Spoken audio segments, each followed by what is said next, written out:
গতকাল রাত্রেই ভেবে রেখেছিলাম যে সকালবেলা যখন জলটা আসবে ঠিক তখনই এই যে দুইটা বিছানা চাদর ছিল, তো বিছানা চাদর দুইটাকে ধুয়ে দেব। আর গরমের দিন কি হয়েছে, একটা বিছানা চাদর পাতলে 2 দিন অথবা 3 দিন, তার বেশি মানে বিছানা চাদরটাকে আর বিছানায় পেতে রাখলে না শুতে ইচ্ছা করে না, ভীষণই অস্বস্তি লাগে। তো যেহেতু জলটা বাসায় থাকে না, তোমরা তো জানোই, তো আজকে মানে ভেবেছি যে আগে জল আসার সাথে সাথে বিছানা চাদরটাকে ধুয়ে তারপরে অন্যান্য কাজগুলোকে করব। তো সকালে ওই যে বাসি ঘরটাকে ঝাড়ু দিয়ে নিয়ে তারপরে যখন বাসি জামা কাপড়টা ছেড়ে নিব, তখন ভেবেছি একবারে বিছানা চাদরগুলোকে ধুয়ে দিয়ে তারপর হচ্ছে জামা কাপড়টা চেঞ্জ করে নেব, কারণ বিছানা চাদরটা ধুতে গেলে না অনেকটাই ভিজে যেতে হয়। আর এদিকে সোফার উপরে পুরো জামা কাপড়ের স্তূপ জমে গেছে। তো এর মধ্যে হচ্ছে আমার জামা নাইটি আর কি বেশি, আর স্বপ্নিলের কয়েকটা গেঞ্জি প্যান্ট আছে। আর স্বপ্নিলের পাপার খুব একটা গেঞ্জি প্যান্ট হয় না, তার কারণ হচ্ছে ও মাত্র 3 থেকে 4টা গেঞ্জি পরে আর 2টা প্যান্ট পরে। আর আমার হচ্ছে প্রতিদিন 3-4 বার করে যেহেতু জামা কাপড় চেঞ্জ করতে হয়, তো আমার আর কি এখানে জামা কাপড়ের সংখ্যাটাই বেশি। আর স্বপ্নিলের আর কি ওই যে গেঞ্জি প্যান্টগুলো যেহেতু কোচিংটা বন্ধ হয়ে গেছে, তো সবগুলো আর কি ধুয়ে দিয়েছিলাম। আর আমি আর ও যেহেতু বাইরে যাই আর প্রতিদিনই আর কি এগুলোকে ধুয়ে দিই, তো এ কারণে আর কি এতটা পরিমাণে হয়েছে জামা কাপড়গুলো জমা। তো এই হয় আর কি সংসারে, একটা দিন আর কি একটা কাজে হাত দেব না, পরের দিন দেখবা যে সেটা নিজেরই করতে হচ্ছে আর নিজেরই আর কি কষ্ট হয়ে যায়। এজন্য হাজার কষ্ট হলেও মানে যে কাজটা মানে যে কোনো কাজ সাথে সাথে করে ফেলে দিলেই সেটা হচ্ছে নিজের জন্য কিন্তু একটু স্বস্তি পাওয়া যায়। তো দেখো কখন বসেছি জামা কাপড়গুলো ভাঁজ করতে, তো এই যে এখন মাত্র শেষ হলো। আর আমি হচ্ছে আমার যেটা বাসায় যে কাপড় চোপড়গুলো ব্যবহার করি সেগুলোকে আলাদা রাখি, আবার বাইরে যেটা পরে যায় সেগুলোকেও আলাদা করে রেখে দিই, নাহলে সবগুলো একসাথে রেখে দিলে কি হয়, ওই একটা নিতে যেয়ে আরেকটা আর কি ছড়িয়ে ছিটে যায়। এ কারণে বাইরের জামা কাপড় আলাদা করি, বাসারটা আলাদা করি। স্বপ্নিলেরও সেটাই করি। স্বপ্নিল যেটা কোচিংয়ে আর কি পরে যায়, তো সেই মানে গেঞ্জি প্যান্টগুলোকে আলাদা করে রাখি, আবার বাসায় যেটা পরে সেটাকে আলাদা করে রাখি। এতে ওরও সুবিধা হয়, কারণ ওর সুবিধা মতো ও নিয়ে পড়তে পারে। তো যাই হোক, এখন হচ্ছে ভাঁজ টাজ করে গুলোকে রেখে আসলাম। আর এখন সোফাটাকে একটু ঝেড়ে মুছে পরিষ্কার করে নিয়ে আবার হচ্ছে রুমটাকে ঝাড়ু দিয়ে নেব।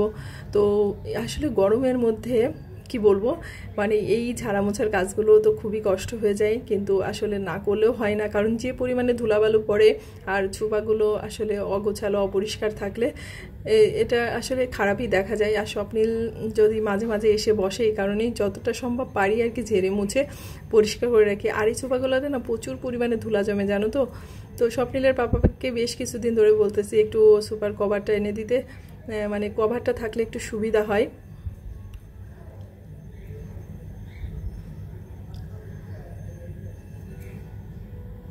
আর এই যে দেখো, এখন সকালবেলা কিন্তু একবার হচ্ছে চেঞ্জ করা হয়ে গেছে আমার। তো এখন এই রুমটাকে পরিষ্কার করতে এসেই পুরো ঘেমে টেমে মানে কি বলবো, আবার মনে হচ্ছে যে গা হাত পা ধুয়ে আসি।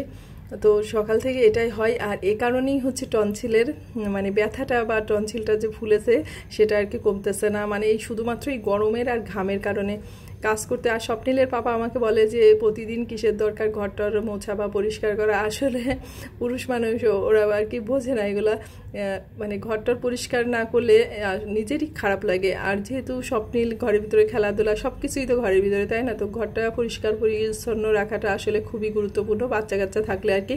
তো স্বামী স্ত্রী থাকলে যেমন খুশি তেমন রাখা যায়, আর বাচ্চারা থাকলে একটু ঘরটা অগোছালোও হয় বেশি, আবার ওদের জন্য পরিষ্কার পরিচ্ছন্নটাও বেশি আর কি করে রাখতে হয়। তো ওইদিকে ঘর আবার হচ্ছে রুমগুলোকে ঝাড়ু দিয়ে নিয়েছি। আর এই যে কিছু আলু এনেছে, বেশ অনেকটাই আলু এনেছে, তো এর ভিতরে ছোট বড় আলু একবারে হচ্ছে মানে মেশানো ছিল। তো আমি আর কি করছি, আলুগুলোকে সব ঢেলে যেগুলো একটু বড় সাইজ আছে সেগুলোকে বাস্কেটে রেখে দিচ্ছি, আর ছোট সাইজগুলোকে আলাদা করে রাখতেছি, তাতে মানে নিজেরই সুবিধা হয় আর কি কাটার সময়, রান্না করার সময়। বড় আলুগুলোকে বাঁচতে থাকলে অনেক সময় বড় আলুগুলোকে মাছে দিই, তো ওগুলোকে আবার বেছে বুচে রান্না করা অনেকটাই কষ্ট হয়ে যায়। আর এই আলুগুলোর ভিতরে বেশ কিছু আলু আছে কাটা আছে, যে আবার একটু মানে যেগুলো দেখলে মনে হবে যে বেশি দিন থাকবে না, নষ্ট হয়ে যাবে, তো সেই আলুগুলোকে বেছেও আলাদা করে নিলাম। তাতে কি হয়, মানে এই যে আলুগুলো অনেক দিন ভালো থাকবে। আর সবগুলো একসাথে রেখে দিলে দেখা যায় যে ওই একটা যদি পছন্দ ধরে তাহলে সবগুলোই আর কি পচে নষ্ট হয়ে যায়। তো এই কারণেই একটু কষ্ট হলেও সবগুলোকে আর কি বেছে রেখে দিলাম। তো এই যে নিচে যেগুলো রেখেছি ওই আলুগুলো আর কি দাগ আছে, স্পট আছে, তো ওগুলোকে কারণে বেছে রাখলাম, যে ভাবছি যে আজকে রান্না করার সময় ওগুলো আর কি কেটে নিব। আর এই প্লাস্টিকের যে লাল বলটা আছে এর মধ্যে আর কি ছোটো আর মাঝারি সাইজের আলুগুলো আর কি রেখে দিয়েছি। তো এখন হচ্ছে সকালের হচ্ছে নাস্তাটাকে বানিয়ে নিব।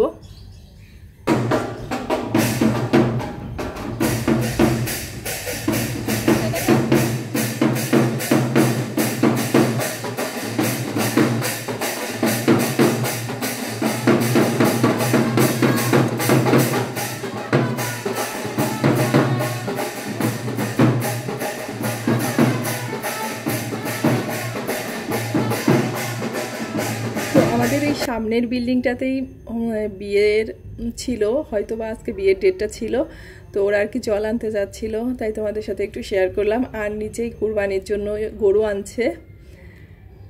তারপরে যে এখন হচ্ছে দুপুরবেলা ভাবলাম একটু মাথায় মেহেন্দি প্যাক লাগাবো, কারণ মেহেন্দি পাতাগুলো বেশ কিছুদিন এনে রাখা হয়েছে, আর কি সময়ের অভাবে দিতেই পারতেছি না। তো এই যে ব্লেন্ড করে নিয়েছি একটু কফির জল দিয়ে, আর একটু ডিমের সাদা অংশ দিয়ে দিলাম, নারকেল তেল দিলাম, আর একটু লেবু দিয়ে নিলাম।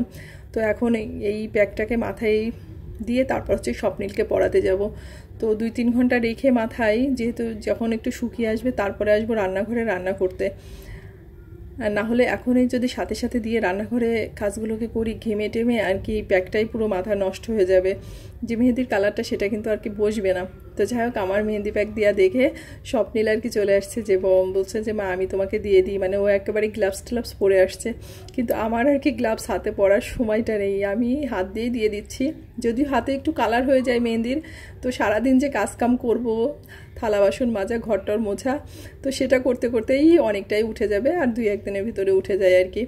তো যাই হোক, এই যে প্যাকটাকে দিয়ে যে গলার সাথে একটু গামছাটা পেঁচিয়ে রেখে দিলাম, না হলে মানে মেহেন্দির যে রসটা আছে সেটা পরে পরে সারা শরীর আর কি মেখে যাবে।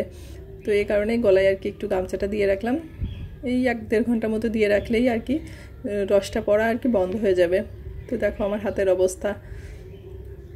তো তারপর স্বপ্নীলকে পরিয়ে টরিয়ে আবার রান্না করতে চলে আসছি। আজকে রান্নার ভেজালটা খুবই কম, ভাবছি ডাল, ডিম ভাজি আর ভাজি টাজি জাতীয় কিছু করব। আর কালকের একটু আমার রান্নাটা আছে বাসায়, আর কালকে যে মাছটা ভেজে রেখেছিলাম, তো সেই মাছের তেলটা দিয়েই আজকে রান্নাটা কমপ্লিট করব।